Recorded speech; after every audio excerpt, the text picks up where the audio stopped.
Indo British advanced pain clinic నొప్పి మాయం surgery దూరం ఫర్ అపాయింట్మెంట్స్ 9155515563.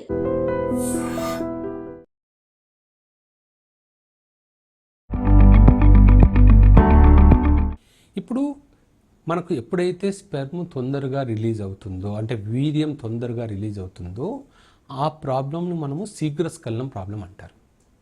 ఇంగ్లీష్లో దీన్ని ప్రీమెచ్యూర్ ఎజాక్యులేషన్ అంటారు, కొంతమంది పిఎంఈ అంటారు, కొంతమంది పిఈ అంటారు షార్ట్ ఫామ్లో. సో ఈ సమస్యకి కారణాలు ఏంటి? ఈ సమస్యతో చాలామంది బాధపడుతూ ఉంటారు.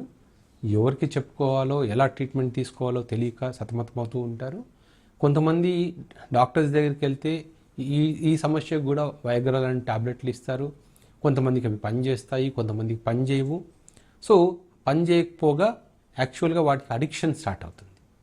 సో అసలు ఈ సమస్య ఎందుకు వస్తుంది అంటే ఈ సమస్య అనేది రావడానికి మనకు 4 రీజన్స్ ఉంటాయి.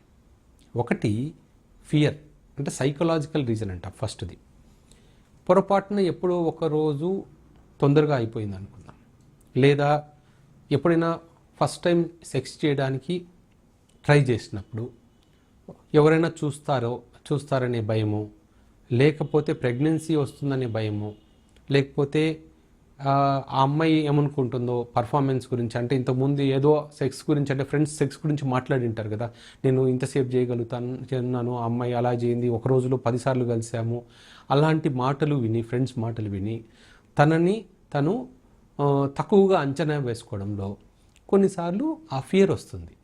దాన్ని పర్ఫార్మెన్స్ యాంగ్జైటీ అంటాం. అంటే నేను సరిగా పర్ఫామ్ చేయగలుగుతానా లేదా అని. ఆ ఫియర్ వల్ల కూడా ప్రీమెచ్యూర్ ఎజాక్యులేషన్ అవ్వచ్చు. కానీ ఒకసారి అయిందనుకోండి, సపోజ్ ఫస్ట్ టైం కలిసినప్పుడు తొందరగా వీర్యం పడిపోయింది, మళ్ళీ సెకండ్ టైం కలిసేటప్పుడు మీరు ఏమని ఆలోచిస్తారు జనరల్గా? అరే ఫస్ట్ టైం నేను చేయలేకపోయాను, సెకండ్ టైం అన్నా నేను చేయగలుగుతానా లేదా అనే ఫియర్ స్టార్ట్ అయినప్పుడు ఆ ఫియర్ వల్లనే మళ్ళీ యాంగ్జైటీ వచ్చేసి మళ్ళీ ప్రీమెచ్యూర్ ఎజాక్యులేషన్ అయిపోతుంది. అంటే రీజనే ఈ ప్రీమెచ్యూర్ ఎజాక్యులేషన్ ఆర్ శీఘ్రస్ఖలనంకి రీజనే యాంగ్జైటీ ఒకటి. రెండోది ఎక్కువ ఎగ్జైట్ అవ్వడం. ఇప్పుడు భార్యాభర్తలు కూడా చాలా రోజుల తర్వాత కలవడానికి కుదిరింది అనుకోండి, అంటే భర్త ఒక చోట భార్య ఒక చోట పనిచేస్తున్నారు, చాలా రోజుల తర్వాత కలుస్తున్నారు, చాలా రోజుల తర్వాత ఎగ్జైట్మెంట్ ఎక్కువగా ఉంది, అప్పుడు కూడా కొన్నిసార్లు తొందరగా శీఘ్రస్ఖలనం అయిపోవచ్చు. కానీ అది జబ్బు కాదు, అది అప్పుడప్పుడు అవుతుంది. మళ్ళీ కలిస్తే మళ్ళీ ఎక్కువసేపు రావచ్చు. సో అదేంటి? దీనికి రీజన్ ఏంటంటే ఎక్కువ రోజులు గ్యాప్ పెరగడం వల్ల, ఎక్కువ ఎగ్జైట్మెంట్ ఉండడం వల్ల శీఘ్రస్ఖలనం సమస్య వస్తుంది. అలాంటి వాళ్ళకి, అంటే ఈ సెకండ్ కేటగిరీలో ఉన్న వాళ్ళకి ఏం చెప్తామంటే, కలిసే ముందు ఒక్కరోజు ముందు మాస్టర్బేట్ చేసేసుకుంటే, అంటే అస్తప్రయోగం చేసేసి స్పెర్మ్ రిలీజ్ చేశారనుకోండి, ఆ యాంగ్జైటీ తగ్గుతుంది. సో అది ఒక సింపుల్ సజెషన్. ఇంకొక కేటగిరీ ఏంటంటే హార్మోనల్ ఇంబ్యాలెన్స్. బాడీలో ప్రొలాక్టిన్ హార్మోన్ కానీ, థైరాయిడ్ హార్మోన్ కానీ, టెస్టోస్టిరాన్ హార్మోన్ కానీ ఇంబ్యాలెన్స్ ఉందనుకోండి, వాటి వల్ల కూడా శీఘ్రస్ఖలనం వస్తుంది. మూడో రీజన్ ఉంటుంది, అతి ముఖ్యమైన రీజన్. అంటే మేము ఒక 10 మందిని చూస్తే 7-8 మందిలో ఉన్న రీజన్ ఇదే. ఇదేంటంటే ప్రాస్టేట్ గ్రంథిలో కానీ సీమెన్ రిజర్వాయర్ అంటాం. అంటే సెమైనల్ వెసికల్ అనే గ్రంథి ఉంటుంది, అక్కడే సీమెన్ స్టోర్ అవుతుంది. ఆ గ్రంథిలో ఇన్ఫెక్షన్ ఉన్నా కూడా మనకు ప్రీమెచ్యూర్ ఎజాక్యులేషన్ అవుతుంది. మేము జనరల్గా హాస్పిటల్లో చూస్తే నెంబర్స్లో మెజారిటీ పేషెంట్స్లో ఈ సమస్యలే ఉంటాయి. ఎందుకంటే ఈ ప్రాస్టేట్ ఇన్ఫెక్షన్స్ అనేవి చాలా సైలెంట్ ఇన్ఫెక్షన్స్. అంటే చాలా వరకు పేషెంట్కి తనకి ఇన్ఫెక్షన్ ఉందని తెలియదు. కేవలం మనము ప్రీమెచ్యూర్ ఎజాక్యులేషన్ కోసం ఎవాల్యుయేట్ చేసినప్పుడు మాత్రమే ఐడెంటిఫై అవుతుంది. ఇప్పుడు సింపుల్ ఎగ్జాంపుల్ ఏంటంటే, కొంతమంది పెద్దలు, ఓల్డ్ ఏజ్ పీపుల్ కానీ చిన్నపిల్లలు కానీ యూరిన్ని కంట్రోల్ చేసుకోలేరు. అంటే యూరిన్కి వెళ్ళాలి అనుకోగానే 1-2 డ్రాప్స్ పడిపోతుంది. కొంతమంది బాత్రూమ్కి వెళ్ళే లోపల కూడా కొంచెం లీక్ అయిపోతుంటుంది.